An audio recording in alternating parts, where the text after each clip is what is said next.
Hello, and welcome to the premiere episode of Global Take, a show about international schools, education, and athletics. I'm your host, Nick DeForest. I'm a Canadian who's been in Austria for over 20 years. I'm the Assistant Director of the Events Office at AIS Vienna. That's one half of the Globetrotting 80s podcast. We're very excited about our partnership with School Rubric, and we'll be airing episodes every Thursday morning Eastern Time, 11 a.m. GMT. And we'll talk about some of the biggest issues and trends happening in international education and schools.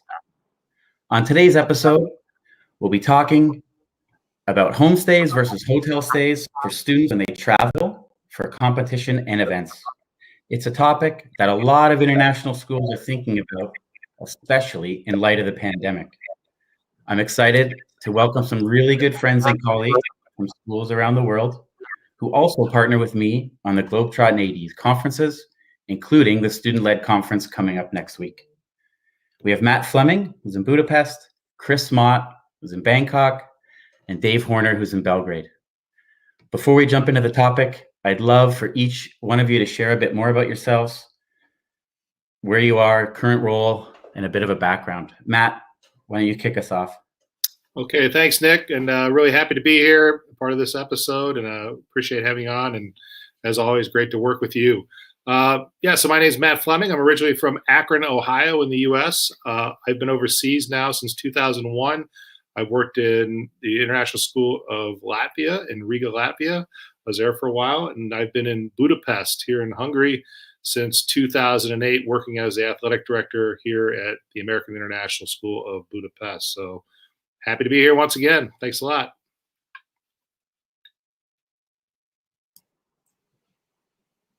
Go ahead, Chris. Hey, Nick, it's good to see you guys, of course. My name's Chris Mott. I'm currently the athletic director over here at the International School of Bangkok. I'm originally from Finley, which is on the border of New South Wales, Victoria, in Australia. And I've been lucky enough to be kind of traveling and working across the world since about 1999. And it's been a great ride. Hey guys, super excited to be here. Isn't this fun? 4 guys talking about things that we're really interested in working in international schools. I'm Dave Horner, originally from Mansfield, England, a small mining town in the Midlands. I've been lucky enough to work in international schools since 2005 in physical education, athletics, and activities. And I really love international education, and I really love talking about the issues that we see within international schools. Great, thanks, guys, and really great to have you three, especially here for the first episode. Before we get into the discussion about the homestays, though, let me just explain a little bit of what they are and why they're part of an age-old debate for international schools. It's normal for international schools to fly to other countries for their end-of-season tournaments, and while they're away, the students can either stay in homes of parents from the host school, or they stay in hotels with their coaches. And it varies from conference to conference. There are obviously positives and negatives with both approaches. Some people say hotel stays are easier to organize, and some say that you can't beat the cultural connection that homestays offer. I work in a school that's fully supportive and a big fan of homestays. But I want to know where you guys stand in this age-old debate. Chris, can you kick us off? Hey, thanks, Nick. Yeah, you're right. It's an age-old debate, and one that I know that we've battled through a number of conversations over in CISA. I've been lucky enough to work with CISA and SAC, and now I'm lucky enough to be over here in IASIS. And I think it has a lot to do with kind of the history of the organization and where the culture lies. I'd like to think that we do what's best for kids, and we seek out how we could look after them and make sure that they're getting the best experience possible. Decisions are always difficult to make, and I'd like to think that we continue to drive forward. I'm a housing kind of guy, but I know that hotels have a place. We've used them in SAC when we need to, but I think hotels may be the way to go.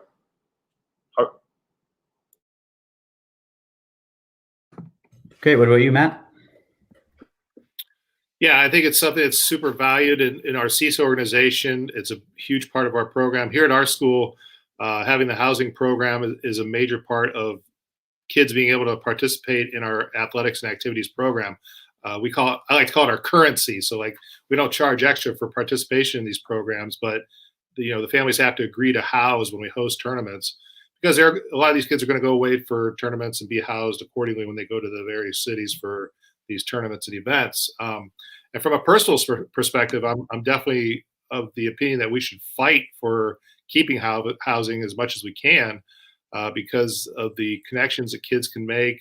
My own two children who are in high school now, have traveled extensively for tournaments, for sports and activities. They've experienced that themselves, staying in another host family in another country, experiencing another culture, what it's like to be with a family in that particular place. And we've hosted as well in my own house. We've hosted kids from all over the world for the tournaments we've hosted here in Budapest. So it's a really important program. That's a major part of our schools, and the kids develop these friendships, these relationships that they can keep through social media and reconnect once again at a future tournament down the road. So a lot of times we'll get requests for kids to even stay with a kid they might have met or stayed with before, which is an awesome experience for our kids when they go on these trips. So I understand that there's a lot of debate, and I've been a part of both ends of it, staying in hotels with kids and the housing. So there's a lot to go back and forth about it for sure. Right. All right, Dave. Yeah, I have to say, having been part of conferences that use both systems, I'm torn. I definitely see pros and cons in both of them. And I think international conferences and international schools, they probably take into account factors such as perceived risk, cultural tendencies of their student body, their community, just generally what will they allow. I think deep down, I'm still a believer in the host family system. I think it's great that you get the opportunity to have that cultural connection, meet with the community members from the hosting school. I also think that, in terms of hosting tournaments, that's probably the hardest part, is getting all of the beds, finding all of the families, making sure that they're going into the right locations. And wouldn't booking a hotel just be so much easier? But I think also looking at that host family component, there's definitely a value added, like Matt was talking about, the whole connection to the school, connection to the families, connection to his own children. I have younger children. I hope that they will have a chance to be part of a host family network later on in their schooling lives. I think we also need to look at it from an equity and inclusion lens as well, though. And changing to hotels, who are the people that can go on these trips? We might perhaps have more students be able to participate because number of beds is not a problem, but perhaps the financial cost could be something that limits the number of students that would get the opportunity to participate. Yeah, exactly. Some great comments, and it's good to, you can see each other on each side of the aisle there, right? It's easy to be a bit of both. Before we move on, I saw a comment there from Molly pop up. Thanks for tuning in. Always a great supporter of all that we do. So thanks, Molly.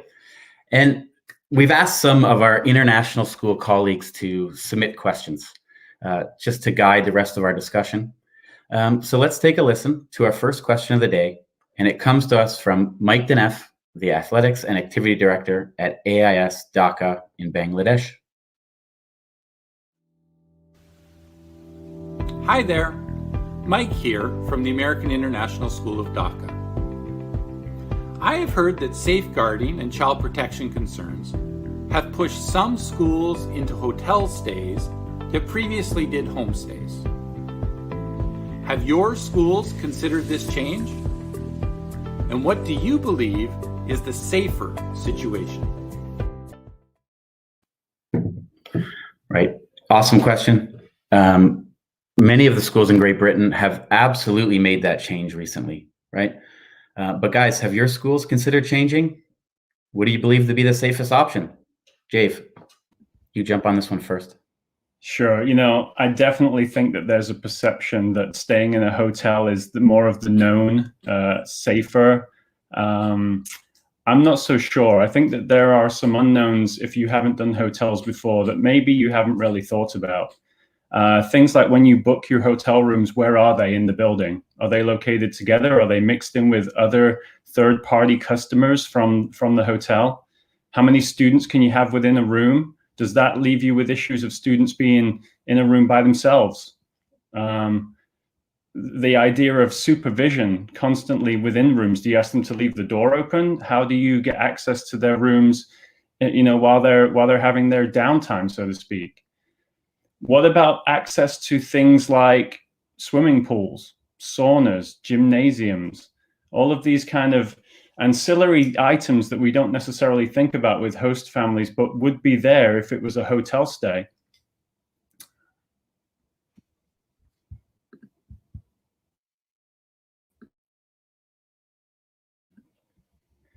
And then I think, just the last thing in regards to hotels, I talked about it earlier, is the significant cost. When you choose your hotel, especially when we do it for coaches in CISA, we're looking at Crown Plaza, Ramada, some of these really fancy, nice hotels where you get good food, you end up with nice rooms, you can perhaps put an extra kid in a bedroom, there's always porters around to take care of things. That cost could definitely limit who gets to travel. And on the other end of that, you've got the hosting school who has to run twice as many transportation trips as they normally would to get you from the hotel to the school, back to the hotel. And then what about in the evenings? Are we going to be asking host schools to put on activities and events in the evening time and provide transportation for that as well? That's a whole nother conversation that comes out of putting students into hotels. Right. Absolutely. Matt, Yeah, where are you?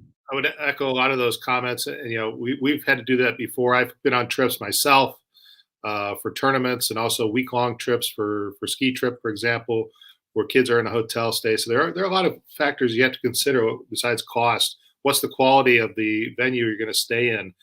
We've had situations where visiting teams have come to Budapest and they chose to make their own arrangement for staying somewhere after my recommendations to where they should stay. They ended up staying in a hostel somewhere downtown, which wasn't the most ideal situation for taking a group of high school kids to. It was actually more like a party hostel. So kids, party goers rolling in at all hours in the middle of the night, and not exactly the best scenario to be in. Right. When you're taking kids to these places, also besides the cost, the quality, is there food available? What are you going to do about dinner? Is breakfast available? So these are things you got to make sure in place, and they're good, because you'll hear about it back from parents as well. Making sure there's no mini bar. That's a huge, or at least it's locked up by the hotel. That's an important thing to consider. So right. It's a lot of these little extra things you have to take into consideration if you're going to go that route, to go the hotel way with sending your kids on trips.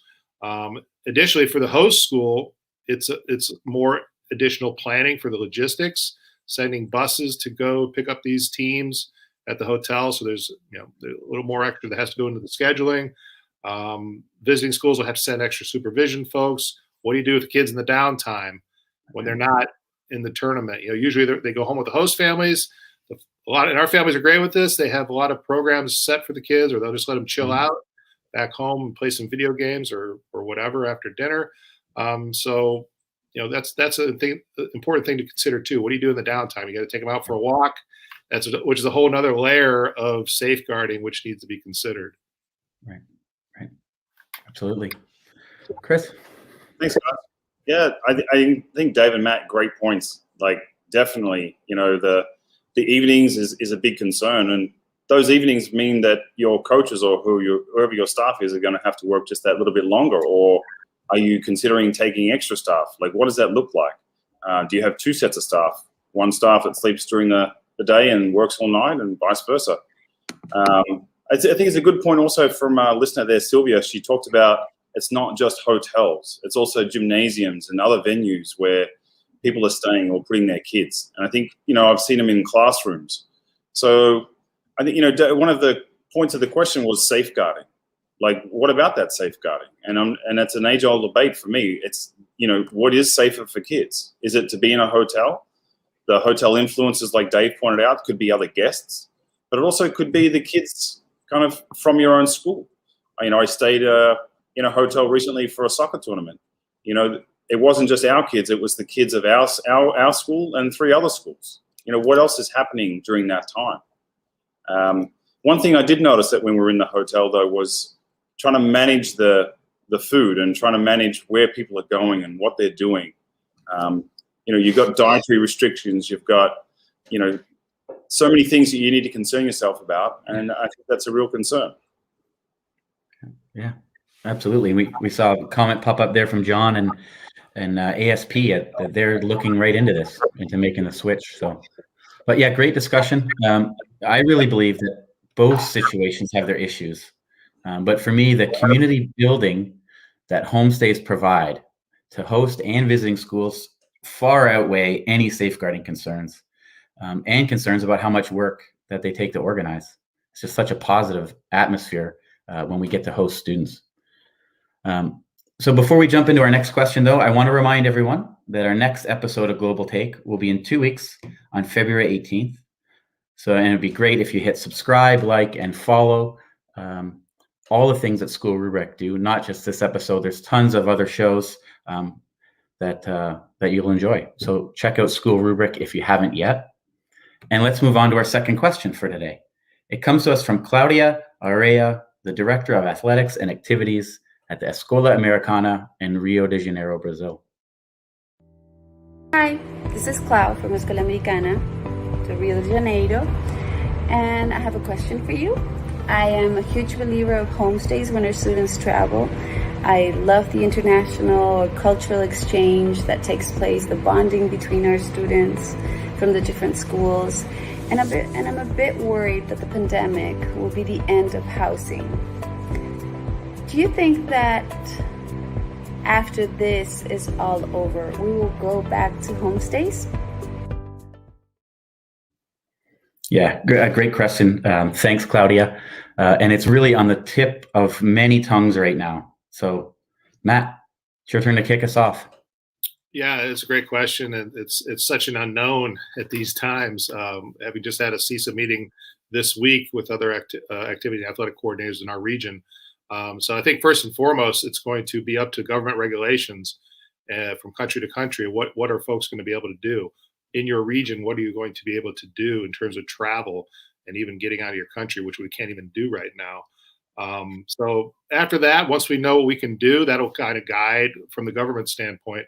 That'll guide what we can do as leagues and as associations to get back into our regular cycle of hosting and attending events.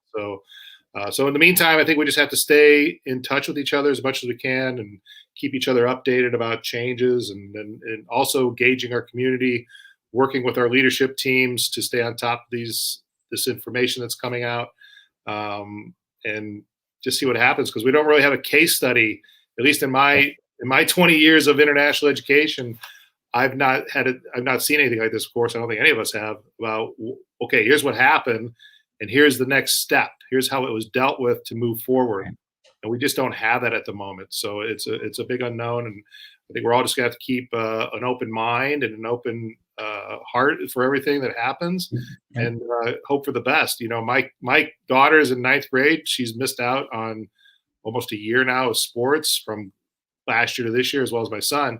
So my hope is that we'll get on track and get back into these tournaments and travel opportunities, so she can continue on with that, what she did through middle school. And I know you guys have young kids coming up through the ranks, and they're going to want to have these opportunities as well once they get into the middle school and the high school area for sports and activities. So we just keep our fingers crossed. Yeah, absolutely. Chris? Hey, Nick, before I answer the question, I got to say, hey, Clau, how you doing? We all miss you. But I think there's going to be a period of transition. Like what's going to happen during that time of transition, I think, is what's most concerning to me, because we have schools, or we have experiences on both sides, and sometimes we have people that have only experienced homestays. So when they transition and go back, because I'll make the assumption that when we do transition back, that all tournaments will be in hotels until we get to understand how to live through this new scenario. So we're going to have a lot of schools and a lot of students and a lot of programs now jumping into a hotel stay with not a lot of experience. And, you know, the child protection or child safeguarding and all those other policies are really going to come into play. And I think that's where we all need to kind of bind together and work together to understand what is the best way forward and how can we look after each other. And I'd like to see that happen sooner than later because I want to travel. I also think that I would probably take, and I'm sure you all would agree, I would definitely take travel with hotels than not travel at all. Like I would like to get back on the road and get these kids moving and catch up with people and get those experiences happening because we're just continually missing out on these experiences for kids. And again, that's what we're here for. Yeah, absolutely. Dave? Yeah, I think very much on the same page. You know, this pandemic and a lot of work that went in over the last 18 months or so into child protection policies across the globe. This has really sort of brought everything into question more than it's ever been before. Once we do feel confident to travel, what's that going to look like? Is it this idea that hotels is our known, you know, we're going to know what's going to happen in a hotel?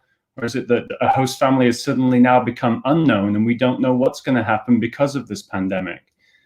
I think it's at the end, it's going to come down to what is your tolerance of risk and how do you get administrators and parents and students to listen to you and to go ahead as a group together and make decisions together as a community. Short term, I agree, Chris. Hotels are going to be the solution for our re-entry into sports, into participation, into travel. I think that people believe that that is our known. Long term, I think that conferences will continue to look at the why we travel for competition, and that will bring back our host families a lot, you know, and it might take a little bit longer, but I think that if we really and truly look at why we do what we do in terms of international travel for competition, then the host families have to come back. Right. Yeah, because we're not just traveling just to play sports, right? It's, you know, it's a whole package. Awesome. I really believe, you know, Chris, what you said will ring true. You know, those of us that have never had this hotel experience for an extended period of time will get to try it and then be better informed, right? But personally, I think as we all, I hope that as soon as we're allowed to travel, we can get back and use homestays because it just builds up that community, right? And that's what we've been missing right now when we're all at home, you know, on distance learning, is that sense of community that I really believe homestays bring to schools and conferences. So it's sooner the better, right? Nick, I'd just like to add, it's, you know, our trips, of course, are what we do, and they're very important. But you know, it's also within school trips. For example, our grade level trips that take place every year at our school. At the beginning of the year, we have these grade level trips or bonding trips that these kids go on, and it's such a huge part of the program, the curricular program, because the new kids especially get a chance to meet new friends and experience what it's like to be a part of our school and gain that identity by being a part of our school. And the trips really allow for those opportunities. So we've missed out on that this year because the kids go all the way to as far as Slovenia, from Budapest to Poland, and as well as within Hungary. So we missed out on that. And I know huge chunks of money are set aside in the budget for these things. So that's something we're missing out on as well. So as soon as we get back to those opportunities, in addition to what we do for sports activities and the cultural trips, the language trips, we'll be better off for sure. Yeah, absolutely. And that comment just there from Kirby pop up that his daughters that are adults now still talk about their homestay experience. So I think that's true for many people out there. Yeah. Great. Okay, guys. Well, hey, that's all the time we have for this first episode of Global Take. In this show, we're going to look at big issues, nuances of all things going on in the international school community. Thank you, guys. Matt, Dave, Chris, from taking time out of your days, obviously in Hungary, Serbia, and Thailand. Thank you to all the viewers, anyone that commented, whether you're watching this live right now or catching the recording. Make sure you mark your calendars. Next episode, 2 weeks, February 18th. And we'll talk about student leadership. And we'll have some other ADs on here with me, people from Athens, Moscow, and Singapore. So thanks, and we'll see you all again soon. Thank you for watching School Rubrics Educators Without Borders. Be sure to subscribe to our YouTube channel where we highlight voices and perspectives of educational leaders across the globe. To stay in the know with our latest upcoming panels, interviews, tutorials, and more, make sure that you follow us on social media or visit us at schoolrubric.com. Thank you.